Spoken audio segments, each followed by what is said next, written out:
Okay, yeah, so we'll call the meeting to order at 3:02. I'm in attendance. We have Commissioners Reverend Clark, Ms. Brenda Penn Williams, Alex. I do not want to butcher your last name. No, it's Solazzo. Solazzo.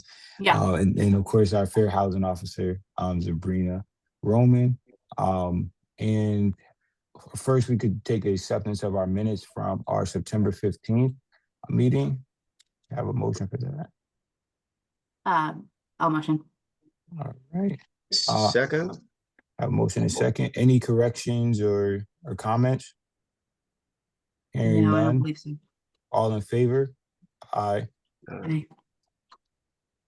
And that passes. And then we can I'm move sorry, to, what was that vote? that was for the minutes, Miss Brenda. Okay. And then so that passes. I'll have public participation, but I don't see any public here.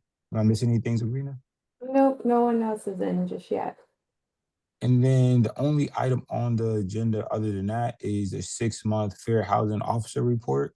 And we've been getting a lot of information from Sabrina, but I'll hand it over to Sabrina to kind of go over 6 months. And then I think she's going to talk about the future a little bit too. So I'll hand it right over to you, Sabrina. Yeah, thanks, Jalen. Let me just share my screen. You guys let me know when you can see the presentation. Yep. All good. Perfect. All right. So now just jump right in. It's going to be a little bit of a longer meeting today than we usually have, but still not long. So good afternoon, everyone, and thank you for being here today and for the continued support that you have all shown me since I began as the Fair Housing Officer on April 7th. These past 6 months have been both challenging and incredibly rewarding. When I started, I saw a clear opportunity not just to manage fair housing cases, but to rebuild the infrastructure of this office into what it's meant to be, a proactive, data-driven, community-centered resource for all Norwalk residents. Today, I'll present a comprehensive look at how the office has transformed from systems and operations to outreach, technology, and education, and how these changes have positioned us for measurable, sustainable impact moving forward. So the goal of this presentation is threefold. First, to review measurable progress, what's been accomplished since April and how it's improved service delivery. Second, to highlight the operational and strategic changes that have made the office more effective and visible. And third, to share the direction for 2026, including our education, outreach, and budget planning priorities. My focus has been on building capacity, restoring visibility, and embedding education into everything we do, because the strongest fair housing office is one that informs before it enforces. Since April 7th, the office has handled over 100 inquiries and confirmed 63 fair housing complaints. Beyond the number, the past 6 months have been about modernization, streamlining our systems, digitizing our files, recognizing and reorganizing our physical workspace, and creating multiple new channels for community access. We have established a presence on social media, launched a new improved website, and expanded our partnerships across departments and local organizations. All of these steps have made the office more efficient, visible, and service-oriented. So from April 7th through October 20th, we have had 108 total intakes exactly. Of those, 63 were confirmed as fair housing cases, and 67 of the original intakes came by phone and 41 by email, with no one submitting an issue in person. So to me, this highlights the importance of our virtual accessibility. Most complaints were tenant-led, covering rental housing, a consistent trend that kind of follows the jurisdiction statewide. This steady flow of cases reflect two things: growing awareness of our office and greater community trust in reaching out for help. When we break down these cases a little bit further, yeah. Sorry to I just see Miss Frank. She's in the attendees. I don't know if you could promote her to a panelist. I'll do it right now. And then Mr. Mann, he joined around 3:06, just for the record. And Yeah, then yeah, yep. Ms. Frank, she joined around 3:06 the same time.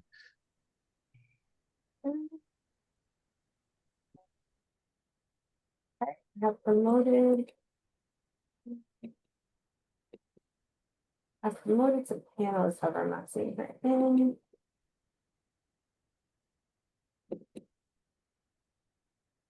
All right, there we go. Thank you. Okay, no problem. Thank you. Thank you for letting me know because I cannot see that when I'm on the presentation mode. All right. So when we're talking about the case trends, when we break down the cases, the key patterns show that Norwalk residents are experiencing 5 major types of discrimination. So we're seeing sources of income discrimination, including Section 8 voucher denials and canceled inspections, disability accommodations, such as requests for accessible units, parking, or service animals, retaliation or harassment following complaints, lease and billing issues that disproportionately are affecting our low-income tenants here, and public housing and succession right questions, which have to do with after death or move out and who keeps units. By tracking these issues systemically, we're not only resolving cases, but this office is able to identify where education and policy clarification can prevent these issues in the future.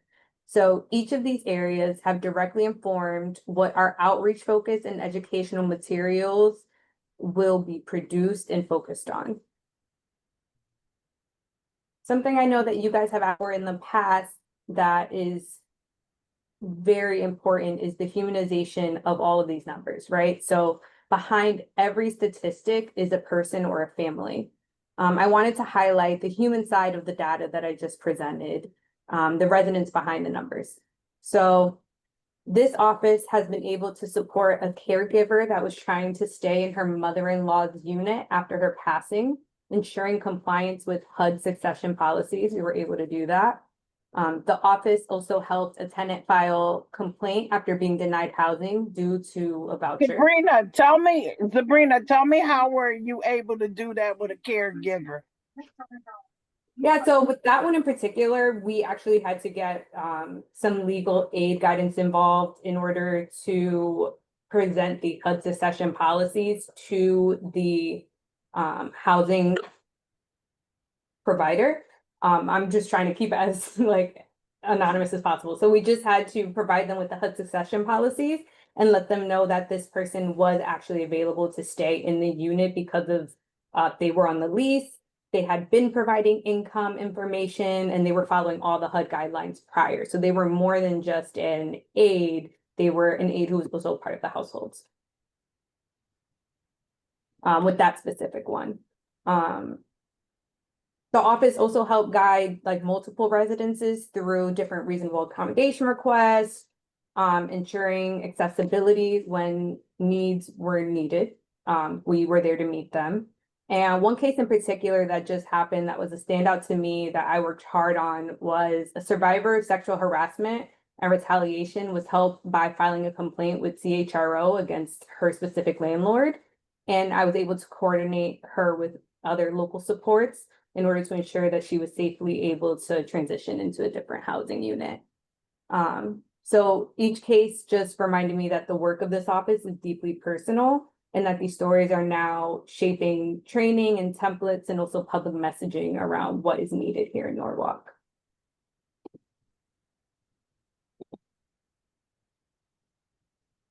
Alongside complaint responses, we've also been able to elevate education and prevention. So these last 6 months kind of captured with community education is in April, we hosted the Fair Housing Month campaign by having a community webinar that was called Housing Justice Starts Here. We also have been able to conduct fair housing training for both the Norwalk Fair Housing Authority and King's Daughters and Sons Housing, Inc., which is an elderly community here in Norwalk. We participated in the city's affordable housing event, and we will be conducting a landlord fair housing training as part of the landlord training through the Norwalk Housing Authority tomorrow night. So each of these efforts position the office not only as a regulatory body, but as a proactive educator and convener, connecting partners, landlords, tenants to accurate, practical fair housing information.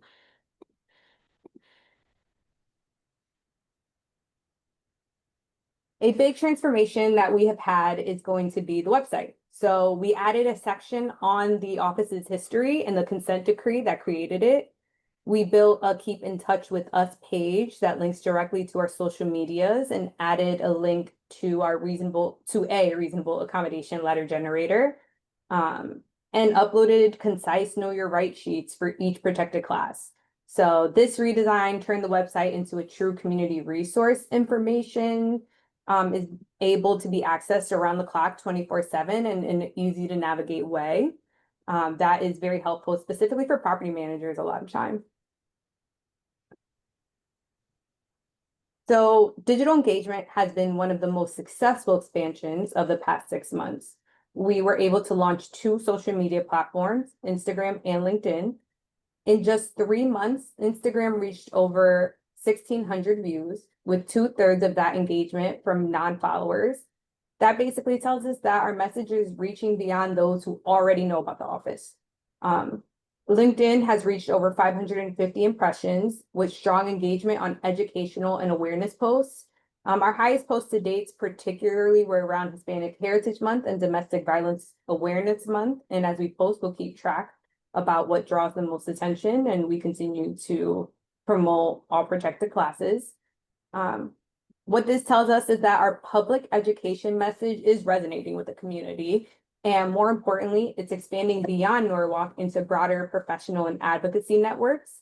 These pages are not just about visibility, though. They're really about education and dialogue and representation. We're meeting the community where we can find them, right? So we're showing residents that the Fair Housing Office is active, informed, and approachable. So when I arrived, the office required some structural reorganization. That was both physically and administratively. We have been able to implement new digital tracking templates for complaint intake, standardized Zoom meeting process for the commission, as well as updating the office with new technology to align with the city's IT standards and improve reliability and security.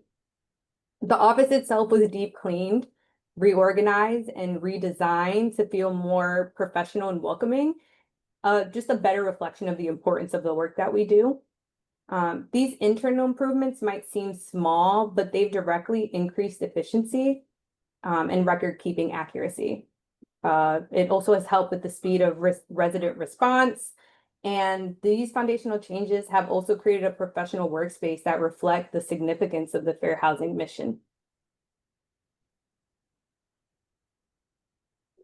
I believe that professional growth directly benefits the community in which we served. So in the last 6 months, I have been able to complete a postmaster certificate in educational leadership and continue working towards the doctorate in education while focusing on equitable community engagement.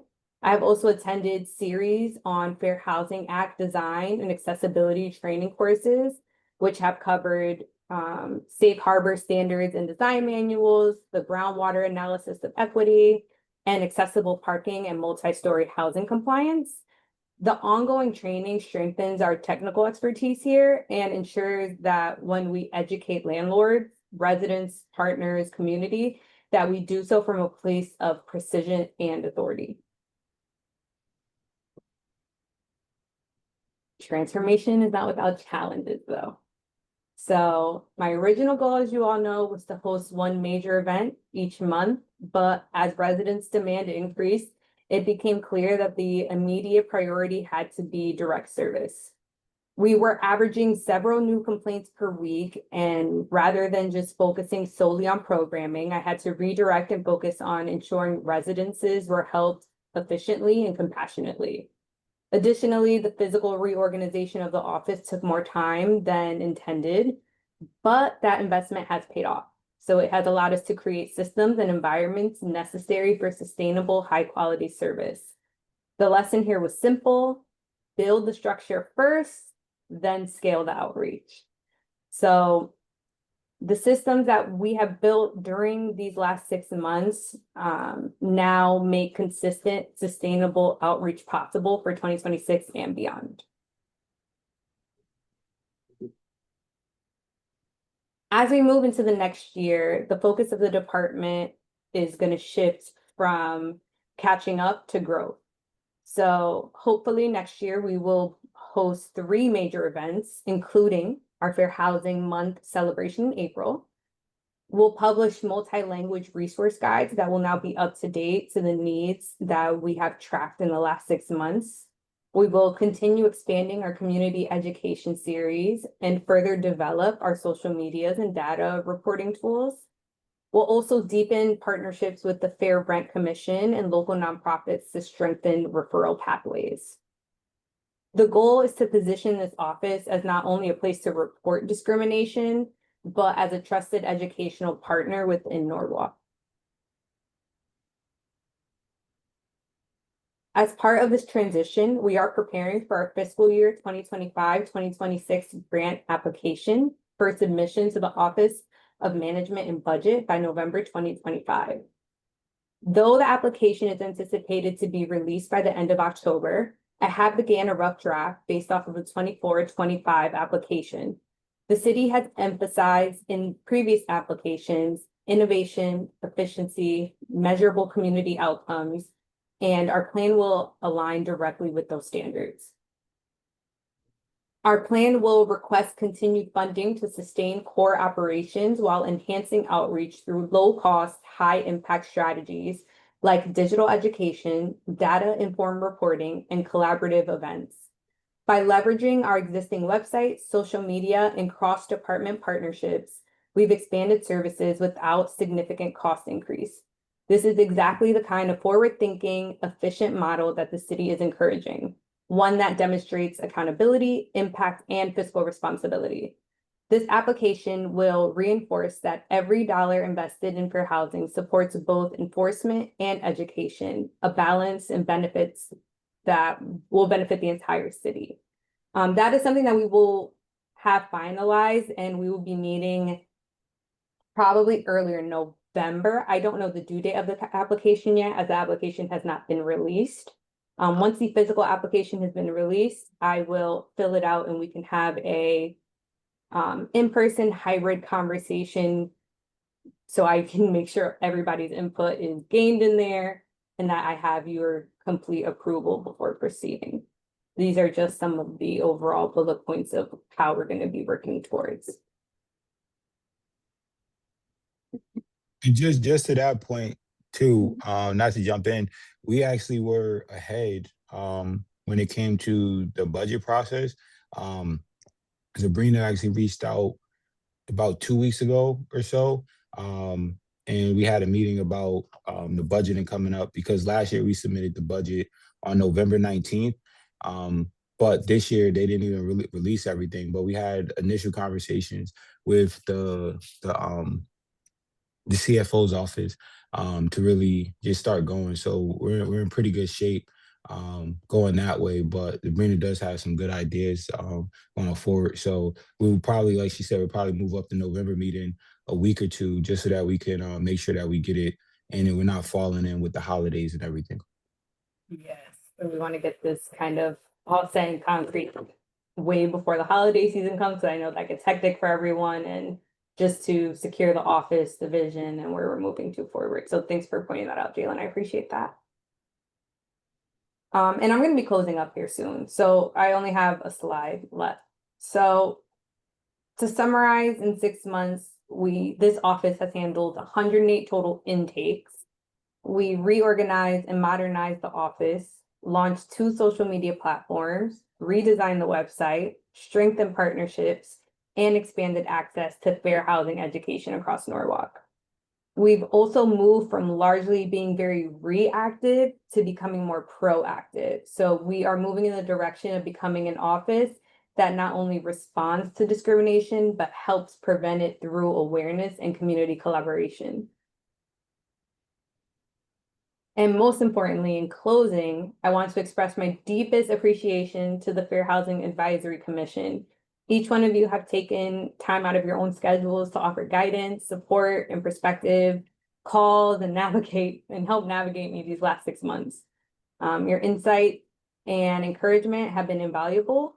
This has truly been a very collaborative transformation, and I see it as just the beginning. My commitment is to continue exceeding your expectations by growing this office into a model of education, fairness, and transparency that Norwalk can be proud of.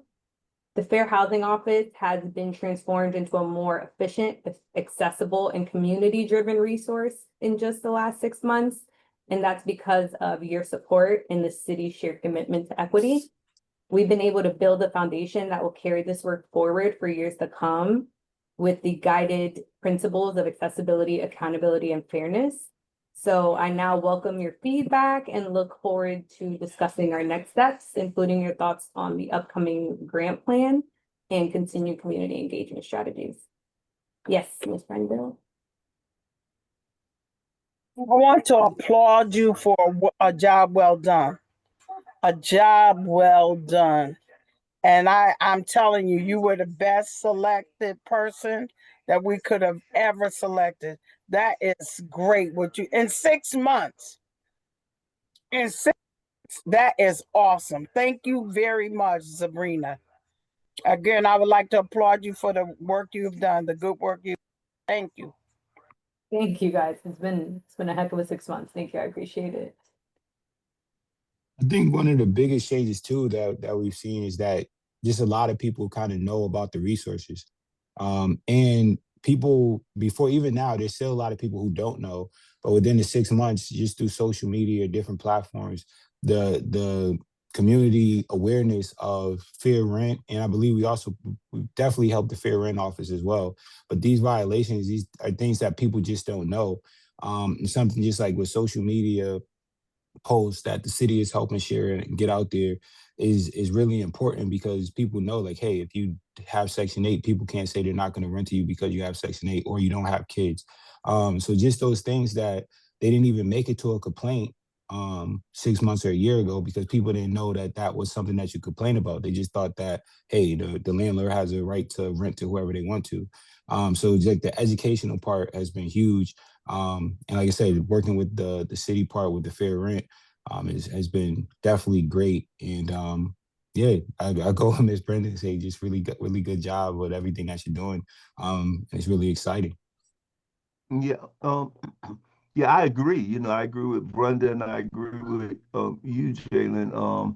Yeah, Sabrina, you've done really good. You know, I've just been really impressed. You know, and like Jalen said, the biggest thing is the knowledge that's out there now. You know, and the way people are able to become aware. You know, I mean, you know, all the social media stuff. You know, that's real big. You know, and then you know, of course, the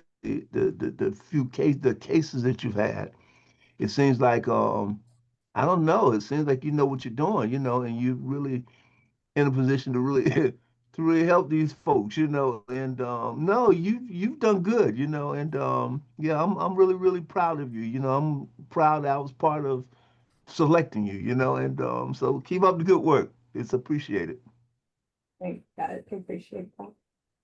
I really do. And also, when we're commenting, let me know what you haven't seen in these last 6 months that you do want to see moving forward. That way I can, you know, work all that stuff in and making What sure you've that all done, that's what we haven't seen. So thank you. Okay.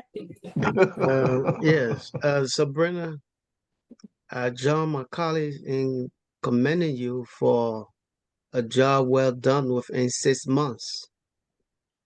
And like Joe just stated, these cases that you have handled, and especially going the extra mile to you know, provide some additional resources or referral to help brothers and sisters out. So we highly commend you that you, again, the words of Brother Joe, man, you know what you are doing.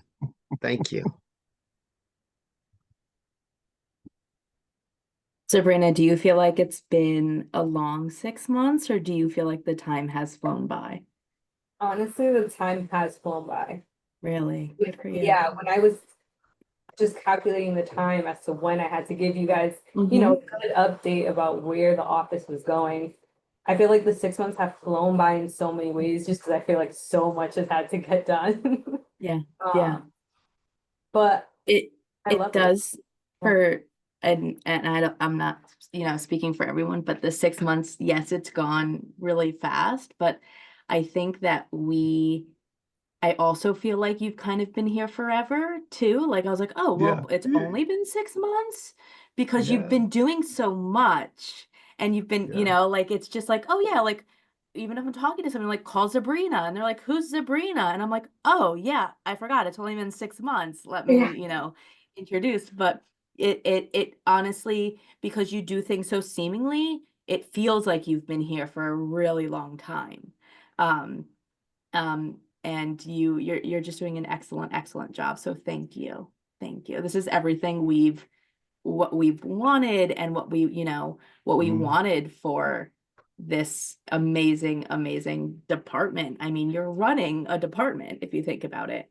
And it's a lot of work. So congratulations. No, thank you guys. And I also want to commend you guys too, because though this is a department of one, right?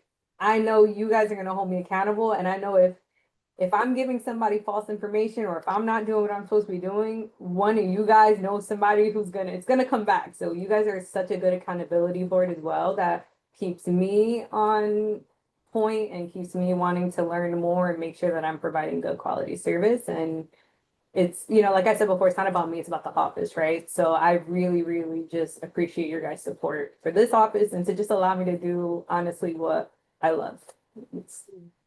That's a big thing. Thank you. Well, we did see a lot of passion in you when we were interviewing you. You sounded like really excited about the opportunity, and the way you just, talked about things. And it's easy to see why, I mean, and you've continued that.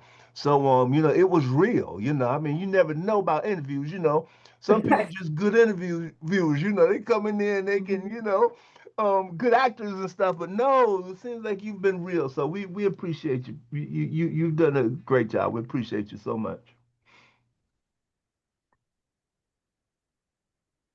Okay, so oh, go ahead. I don't know if you want to just kind of start with like the conversation we had about the events budget. You want to just kind of start that conversation? That's what I was just about to share this too. So perfect. Yeah. So we were looking at the budget lines and the conversation arose where I think we might ask for a small increase to what we currently have for the events line, with the justification that we will be transitioning from having one big event to having three very formal fair housing events for the city of Norwalk. It won't be a large budget. It won't even be $5,000. We were looking for definitely under that because we have space here through the city, and we have now plenty of outreach ways to, marketing avenues to get the information out as well. But we think if we can do three solid events, as two have already been done in the 6 months, we think that three throughout the year is going to be easy to handle, manageable, and we can do more collaborations between different organizations. So just kind of throwing that out there to see how you guys are feeling about that. Open to a discussion on that. Also, just so everybody knows, the budget, just because of the way that we had the budget for this current fiscal year, we had to pretty much max out the benefits. So we budgeted for max on the benefits because we didn't know if we were going to hire somebody that had a family is married with kids. So even with the increase, like we had talked about possibly going from like 1,500, which is our current yearly events budget, to like I think around 3,000. So we'll double that line item, but even in our overall budget, there'd be a decrease because we budgeted for more because of the fringe benefits. So just thinking out that way, and I don't know if we got the numbers yet from redevelopment, but that's kind of where we're thinking. Even when we go to talk to the BET and talk to finance, most likely it's still going to be a decrease just because of how we had the budget. So this should be I mean, nobody, you never know, but it should be an easier year budgeting because we automatically should have a decrease because of how we had a budget last year. It should also be an easier year because of the progress that's been made and because of what you're going to be able to show you've been doing and what's been accomplished and how you're reaching people, just how you're impacting the Hmm. community with what you're doing. I think that's going to help as well. Yep.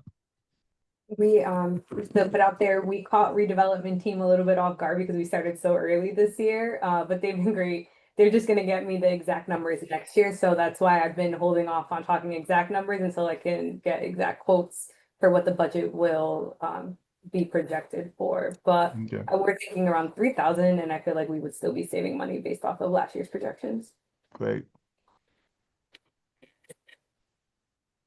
And that's kind of the major line item. Everything else goes into this like office miscellaneous pot, which Yeah.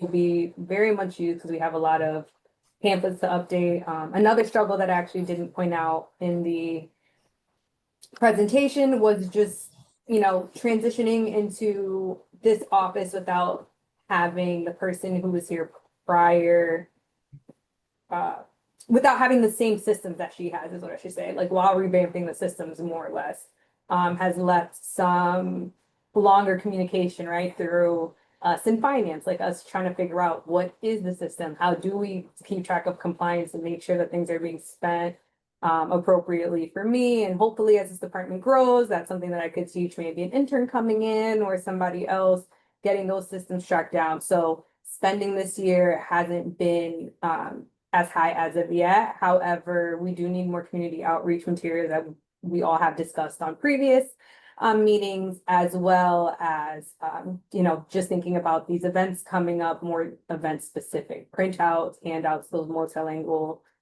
printouts as well are going to be costly. So we're not going to have a short of spending coming up or next year as well. Well, let's just go for what we need. We're gonna be there. We're gonna be right there with you, pushing for it. So, But I'll have a solid plan for you by our next meeting with solid numbers and trajectories for sure. great. That's all I have. Sabrina, are you going to be able to share this PowerPoint presentation with the commissioners? Oh yeah, I can send you guys the PowerPoint presentation if you'd like, for sure. Okay, thank you. Yeah, no problem. I'll email that to you right at the end of this meeting. Okay, thank you.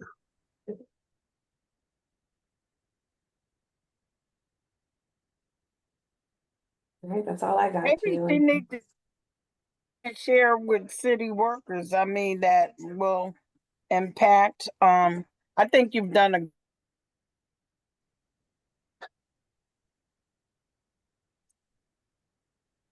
great job, and I think a lot of significant. Where's the prior to you coming on? So I'm going to think of some people that I think that would like to see your presentation, what you've done within the last 6 months.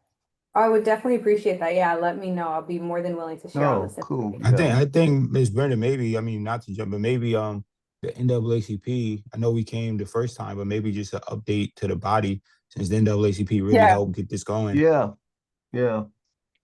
And I also think the IMF, I think that Mhm. she really needs to let folks know what is really going on.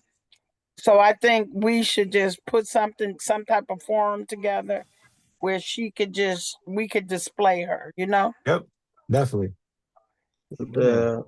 Sister Brenda, maybe what we could do is have a joint IMF and NAACP meeting together and have Sister Sabrina to share, what she has done and continue to do in the city. That sounds good. Yeah, it does. I'm definitely open to get out there to show the need, I feel like, for this office in Norwalk, and just to show my favorite part of it is just like the human stories. Like, yeah, 108 intakes, all this stuff, what does that mean? And it's like really affecting people. Because I would love and I'm not trying to be funny, but a lot of Margaret's critics should know how well you're doing and making this department significant. the way it should be. Okay, Yeah. so I would like to do that. I'm on board. Sure. Okay. We're good working on that. And but yeah, I think everybody, like everybody said, you're doing a really great job, and we're just really excited.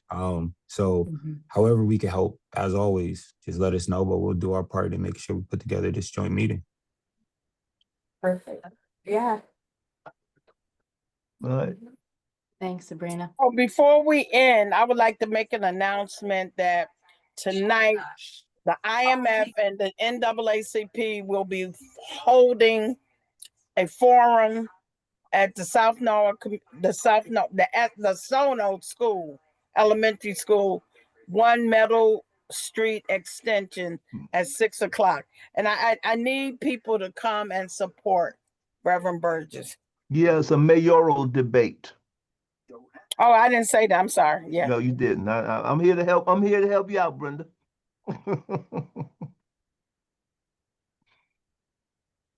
Yeah, so it starts at 6. So if you folks, Alexandra, if you could come. Sabrina, I know you're off, but we need all the folks that we can to support the effort.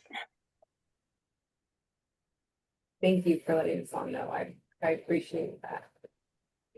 And I'll be there. Yeah, well, if y'all want me to, y'all better let me go. We about done here? Yeah, so if there's nothing else, I'll take that final motion. Joe, I need to talk to you. I was calling you earlier. You didn't answer the phone Yeah, to tell you we that's start. what made me get on the doggone thing. You know, I said, oh shoot, she called me about this meeting. I was, but I need to talk to you about something else. So give me a Okay. call. Bye. All right, call me as soon as we get off. All right, I'll take that final motion. Yeah, it's a motion. I move we adjourn. Have a second. Second. I second. All in favor? Aye. Good work, Aye. Sabrina. All Thank right. you. You Thank guys have a Thanks, good one. We'll see Sabrina. you Good job, soon. baby. Well, enjoy your evening. Bye.